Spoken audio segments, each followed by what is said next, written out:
नमस्कार, प्रणाम, जय श्री राम। आप देख रहे हैं विशाल वाणी टीवी। मैं हूं आपके साथ भावना रावत।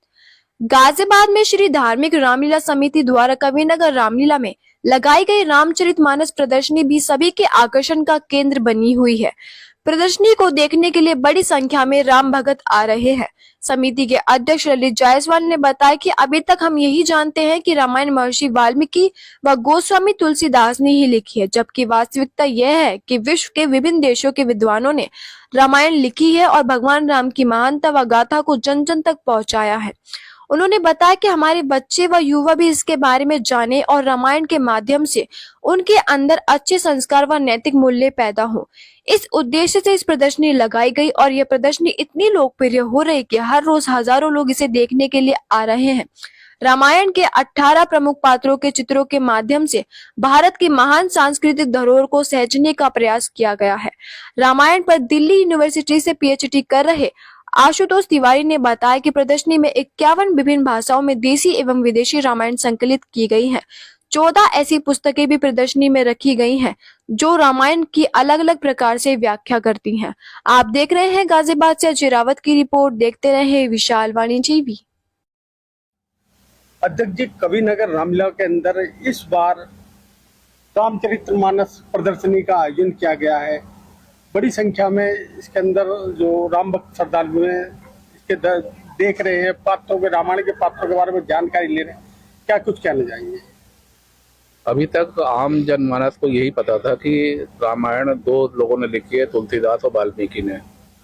लेकिन हमें ये बाद में पता चला, हमने दिल्ली में भी एक एग्जीबिशन देखी थी कि अन्य देशों में के अलावा यहाँ के बहुत सारे विद्वानों ने समय समय पर अपने अनुसार उन्होंने रामायण लिखी है। इसमें आज इसमें 52 रामायण रामचरितमानस है या पुस्तकें हैं, जिसमें 23 अन्य देशों की भी है।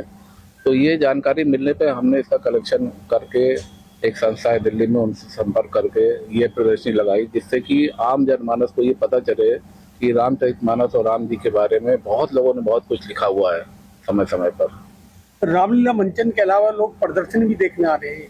बहुत मात्रा में प्रदर्शनी देखने आ रहे हैं और इसमें हमने यहाँ के 16-17 करेक्टर जो पात्र हैं रामचरितमानस के, उनके चित्र लगा के उनके बारे में भी लिखा है।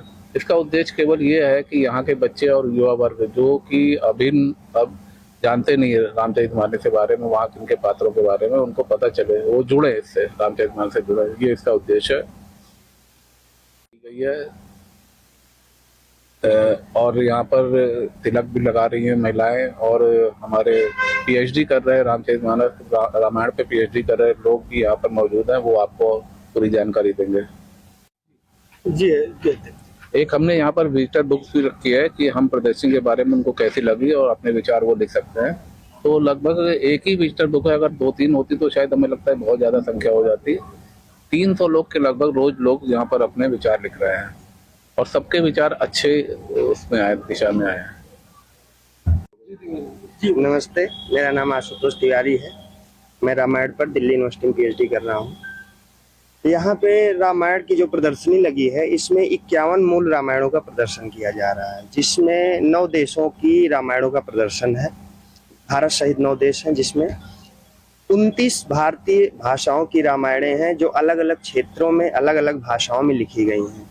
उसके साथ 8 अन्य देशों की रामायण यहाँ पर प्रदर्शित की गई हैं, जिसमें जैसे Cambodia, Indonesia, Thailand, Myanmar, Laos, Sri Lanka, Nepal, ऐसे देश शामिल हैं।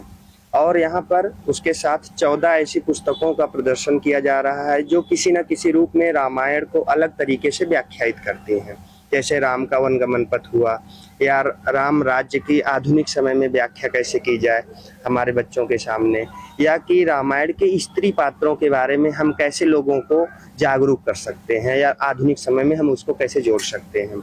इसके अलावा 18 ऐसे पात्र हमने लिए हैं जो रामायण के जुड़े हुए हैं, जिनके बारे में हमारे आने वाली पीढ़ी सबको पता होना चाहिए। और उस विवरण में भी एक खास बात है कि हमने जो जिन पात्रों के बारे में लिखा है, कोशिश की है कि वो सारे पात्रों का विवरण सकारात्मक हो, जिससे लोगों के अंदर एक सकारात्मक भाव पैदा हो, लोगों के अंदर भारतीय संस्कृति को लेकर के सकारात्मक भाव पैदा हो, इस प्रदर्शनी को लगाने का एक और उद्देश्य है कि हमें ये पता चले कि आज भी आधुनिक समय में भी रामायण का कितना वैश्विक संदर्भ में कितना प्रचार प्रसार है, सनातन संस्कृति कितनी व्यापक है और हम भारतीय संस्कृति को किस प्रकार आगे ले जा सकते हैं। अच्छा, ये कविनगर रामलीला के अंदर आपने ये जो प्रदर्शनी लगाई, इसके अलावा भी कहीं और इसका प्रदर्शन किया आप? इसके पूर्व मैंने पिछले साल जवाहरलाल नेहरू स्टेडियम में प्रदर्शनी लगाई थी और एक प्रदर्शनी हमने विश्व पुस्तक मेला में लगाई थी।